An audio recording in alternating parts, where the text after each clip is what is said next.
Mari kita simak keterangan Dr. Tan dan sampai tuntas ya, biar tidak gagal paham. Semoga Indonesia baik. Saya singkat saja. Satu hal barangkali pemahaman tentang the food safety ya. Barangkali teman-teman kurang begitu paham. Kita tahu bahwa di suhu ruangan dengan 5 sampai 60 derajat Celcius itu adalah suhu kritis. Jadi nggak heran makanan basi, tumbuh jamur, tumbuh bakteri dan sebagainya. Yang menarik, pedoman dari BGN sendiri udah ditulis sama dia nih. Kunci keamanan pangan. Nomor 1, jagalah pangan pada suhu aman. Mana yang aman? Kalau suhunya udah antara 5 sampai 60 derajat. Itu sebabnya kalau kita pesta makan dengan prasmanan di skal gitu, di bawahnya ada pemanas, bukan supaya makanannya enak dan anget, tapi supaya ini menghindari bakterinya tumbuh. So pastikan bahwa makanan yang dibagi itu tidak masuk ke suhu 60 derajat ke bawah. Nah pikirin, cara satu-satunya adalah barangkali geser SPPG-nya ke kantin sekolah. Itu pertama. Kedua, ini menarik. Pelibatan siapa saja.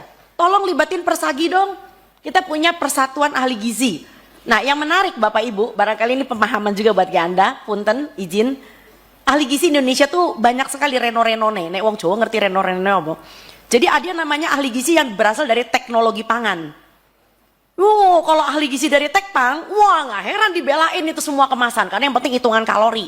Mereka adalah penghamba UPF. Nah, libatkan juga TPG, tenaga pelaksana gizi. Mereka adalah orang yang paling tahu di lapangan, ya. Kader. Nah, kenapa kelihatannya kader Posyandu TPG nggak dilibatkan? Karena BGN udah tahu pasti bakal dikuyok-kuyok. Karena apa? Iki panganan opo iki, ya kan? Lo wong susu isinya dudu susu isinya gula tok itu ya, pasti dikuyok-kuyok. Ya jelas mereka nggak dilibatkan daripada merugikan, ya kan? Kontraproduktif. Nah, bicara tadi Bu Neti mengatakan list SPPG yang bagus dan tidak bagus. Bu, sulit Bu karena mereka tidak terbuka. Kita aja nggak tahu. Nah, yang saya tahu yang bagus Anda boleh follow ya. Itu yang namanya SPPG Bener Purworejo. Bener Purworejo tuh oke banget karena ya dia suka nanya sama saya. Tapi mereka juga kejebak akhirnya. Kenapa? Karena ketika di menu kering mereka kejebak dengan Promina. Mereka kejebak dengan susu ibu hamil. Sampai ada warga yang nanya ke saya, "Dok, saya punya satu lemari loh. Karena saya kalau minum susu ibu hamil kayak muntah. Itu kalau dihitung tuh berapa juta itu." Nah, yang menarik adalah selalu pertanyaan Bapak Presiden kepada Pak BGN, Kepala BGN adalah, udah berapa banyak dapurnya? Udah berapa banyak orang yang terima? Dia nggak tahu bahwa yang terima itu ada juga yang kejet-kejet gitu loh ya. Nah, berikutnya lagi adalah kita harus merevisi panduan. Kalau panduan BGN masih tertulis ada makanan kering, ada susu formula lanjutan, yang nggak heran SPPG menyediakan itu, ya. Sampai ada ketua tim menggerak PKK, salah satu ibu camat dan ibu bupati yang kenal baik sama saya, itu mengatakan, "Dok gimana dok? Saya ibu bupati, tapi kalau aku nggak ngikutin, aku dikuyok-kuyok nanti ini." Karena panduan BGN kayak gitu. Lah panduannya mesti direvisi.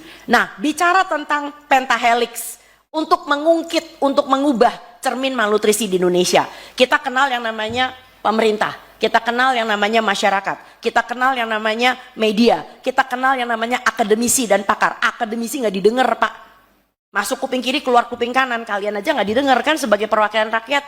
Nah yang kelima, pelaku usaha. Wah iki gonge gitu.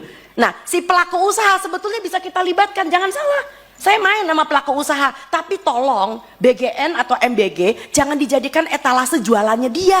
Enak aja, mentang-mentang harga diskon, dikasih susu ibu hamil, susu formula lanjutan. Kalau dia mau terlibat, sediain itu dapur yang benar di kantin sekolah.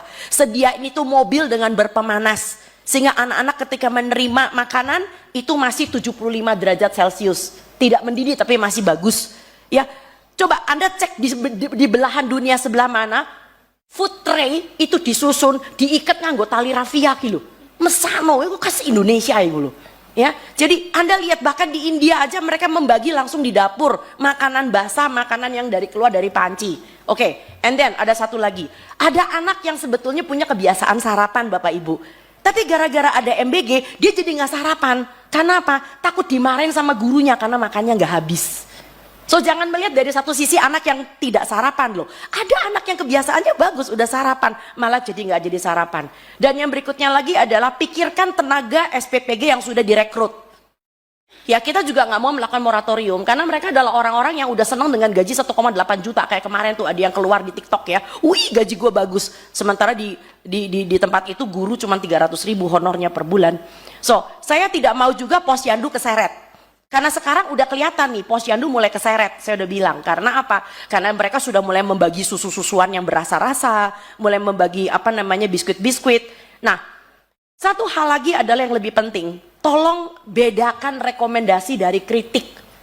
Saya pengen pemerintah kita itu dengar ini rekomendasi karena kita semua sayang bangsa ini. Kita cinta bangsa Indonesia, apapun warna kulit kita, apapun bentuk mata kita. Kita adalah orang Indonesia. Tapi tolong, semua yang sifatnya ingin mendukung dengan suatu ide-ide tertentu, jangan dianggap sebagai kritik. Jadi berasanya kayak the super body yang selalu benar. Itu sebabnya kenapa mereka tidak melibatkan posyandu, tidak melibatkan TPG, tidak melibatkan dan sebagainya. Bicara tadi Mas yang mengatakan tentang UPF yang masih bisa diterima. Barangkali saus tomat masih bisa diterima kali ya. Kecap masih bisa diterima kali ya. Tapi bukan yang namanya saus tiram masih bisa lah dikit-dikit lah ya. Itu kan UPF juga. Tetapi tolong jangan biskuit, jangan roti kemasan. Dan tadi menarik bahwa salah seorang yang mengatakan bahwa Indonesia itu kekurangan makan sayur dan buah. Bapak Ibu, dari Survei Kesehatan Republik Indonesia 2024, Anda tahu jumlah orang Indonesia berapa persen yang kurang makan sayur dan buah? Saya sebutin angkanya biar kejet-kejet. 96,5%. Ini adalah tanah air yang kaya. Varian sayur dan buah terbanyak di seluruh daerah tropis ada di negeri ini. Tapi Anda bikin anak-anak Anda makan bakmi, anak-anak Anda makan spaghetti, requestnya adalah burger. This does not make sense at all. Terakhir, intoleransi beda dengan alergi. Jadi kalau nanti misalnya Anda memanggil BGN dan BGN dengan gagahnya mengatakan nggak ada tuh yang muntah, lah iya. Intoleransi beda dengan alergi. Alergi saat diberi langsung muntah, langsung diare, langsung mencret, langsung berak-berak. Tapi intoleransi itu ibaratnya seperti Anda punya mertua 3 bulan di rumah.